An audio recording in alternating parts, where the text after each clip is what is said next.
We will now learn about strings in C, and a string is consists of a number of characters adjacent in memory, and the last one must contain the value 0.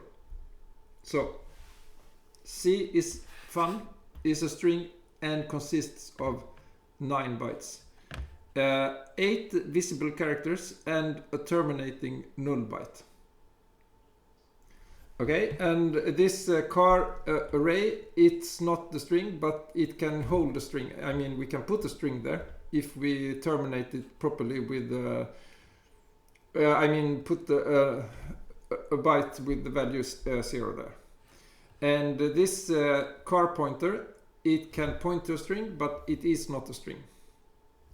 And if we allocate memory for it, it's still not a string, but it can point to memory which may hold a string. So what happens if we now, well, if we first do this and then do that, this string is not automatically written into the memory that we got from malloc. Instead, we just leak that memory. I mean, we have no longer a pointer. The pointer from malloc, it's lost since we have just overwritten it, and that's a bad idea to do like this, clearly.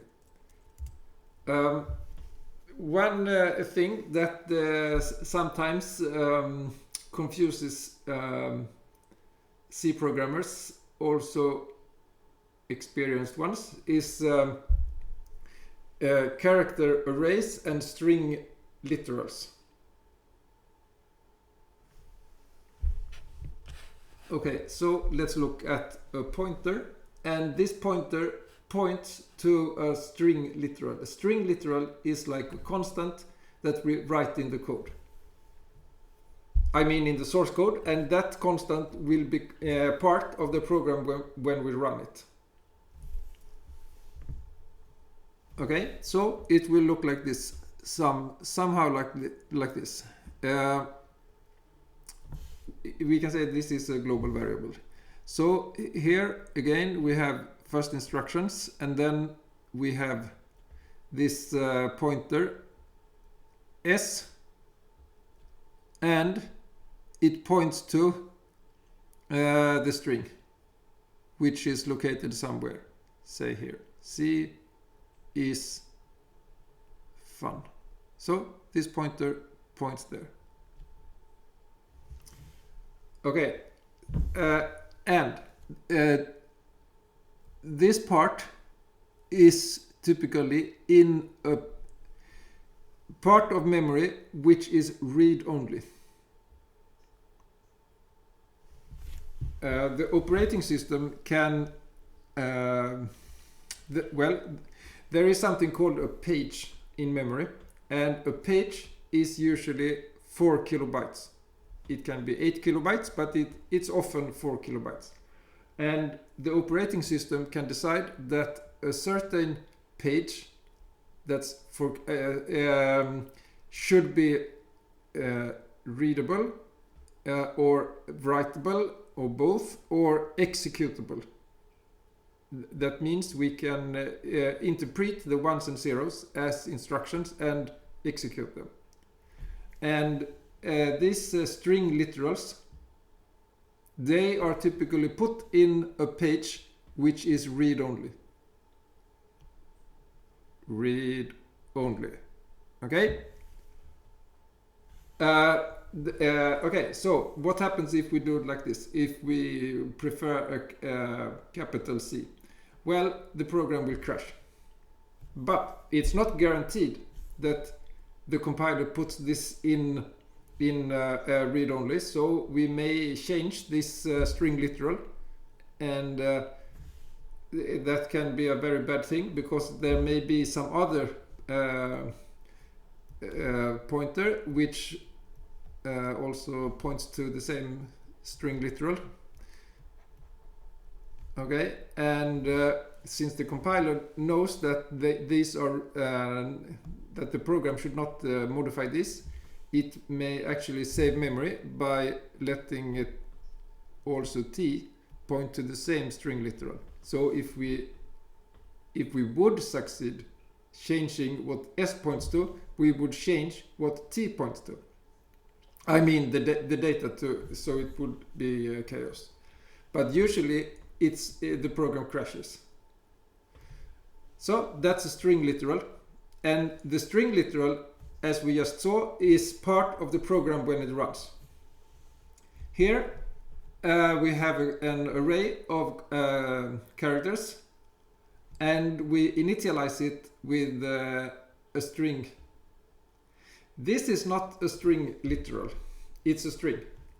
And this string will not be part of the program when it runs. A bad implementation may keep it, but that's really a waste of memory, so I doubt you will find one. I mean, it's not illegal to have useless strings in a program, but it's quite pointless. What the purpose of this string is only to tell the compiler what to put in this array. So somewhere in the memory, let's draw it well. Say we have A, and it contains the string that we just saw. Okay, and this is we can both read and write it. So we can change. We can do it like this if we want to. Well, not much happens, but it should be a capital C. And the same for B and C. Here. When we have strings, we can also note that it's not necessary. It's not I mean, not only for strings, but when we have arrays with an initializer, it's not necessary to say how many elements we should reserve space for. The compiler can count and find that there are 9 elements here. So B will have the size of 9 bytes. Okay.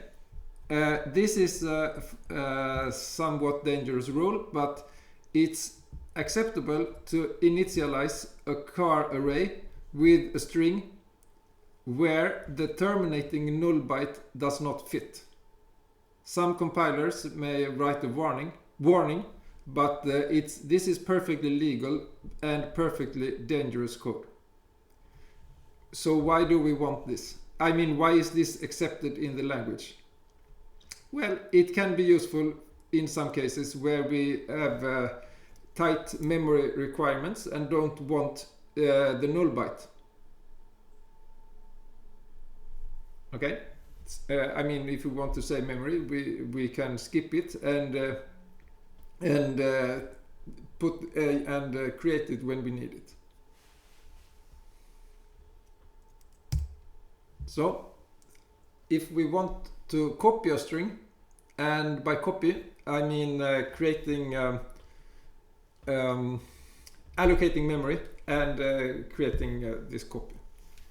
Okay, so what we can do is to use a function which is part of the standard called strlen for string length, of course, and we call it and get the number of visible characters. So it's 8 for this string. The null byte is not counted, so therefore, well, it will be easier to answer now, but when we allocate memory for the copy, we must add 1. Okay, so we do that, and if we malloc found memory, we call this function string copy, and it has the destination as first parameter and the source as the second. The reason for why there are so possibly cryptic or at least short names in the C library functions is because when C was developed in 1970s, the linker, I mean the one which collects the object files, it's only used the first 6 characters of a global symbol So they had to be distinct, otherwise it would be wrong. So therefore they are encoded in at most 6 characters. And then later on, when this restriction was not possible, present, then this style continued in C. For instance, there is a relatively new function called strn copy, which has the size of t as a parameter. The computer where C was developed and Unix was developed, it was extremely slow compared to the slowest mobile phone you have ever seen. It's a guess that you have not seen a slower phone. Okay? Maybe at the museum or somewhere else, but it was really slow.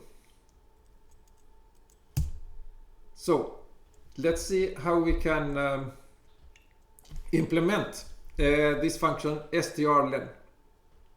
First, there is this const, or we can draw here. It says that this function is not allowed to modify what the parameter points to. Okay, so that's nice both for programmers and for compilers, which may wonder that. So how can we do? Well, it's very easy. We can say the length is 0, and then we loop until we get to the null pointer. The null character. Okay, and we increment this pointer. So if we have this string, we can say something shorter, A, B, and then 0, and that's the byte 0. Okay, then we start there, and then when we, this is quite obvious, but what this does is to move the pointer one element at a time.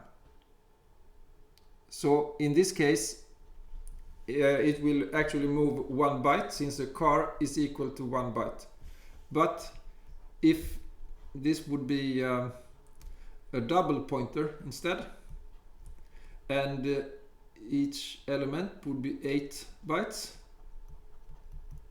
and we would have a pointer p, and if we say p plus equals 1 or p plus plus, then we move it to the next element here. So we actually increment it by 8 bytes.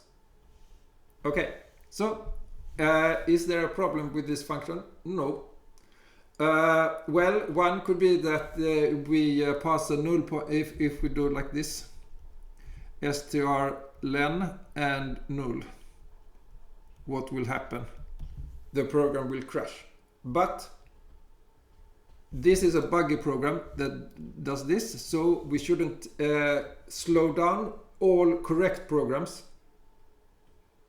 And so therefore this one should not check if s is null. It will just waste energy, and we don't want that, both time and energy. Okay, so you may think that it seems to be a waste to both add 1 to the length and to the pointer. Okay, so let's do it like this instead. We add a new variable and just copy s to that one, and then we move this s until we reach the null byte, and then we can subtract. Is this valid? Yes. Well, this works. But it needs an explanation. Subtracting 2 pointers, the value of this is the number of elements between them. So this can be either, depending on where they point in the same array, it will either be a, say we have one pointer S there and another pointer T there. Okay, so depending on which one we subtract from the other, this expression is either a positive or a negative or zero. So the type of pointer difference cannot be an unsigned integer type. Instead, the type is this type. Okay, and strictly speaking, if we have a string which is okay, this has basically half the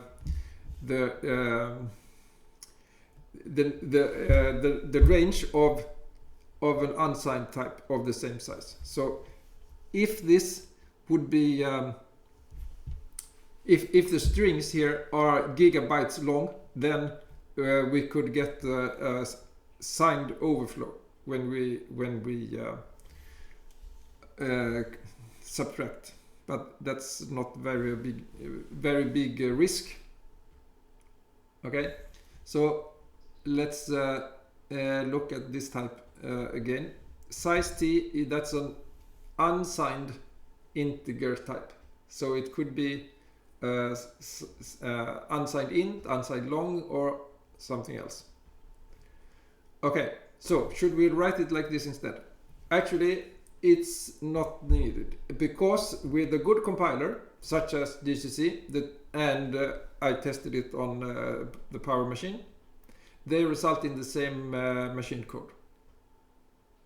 So this complicates things, and well, it's not very complicated clearly, but it still introduces a new type, and it can be needs some care if we have this for a very general case. So if we compare with this one was quite natural, but why not do it even simpler, like this? Just count and see if we get to the null byte and return I. No pointer arithmetic, and you may think this is possibly equally good, and it is.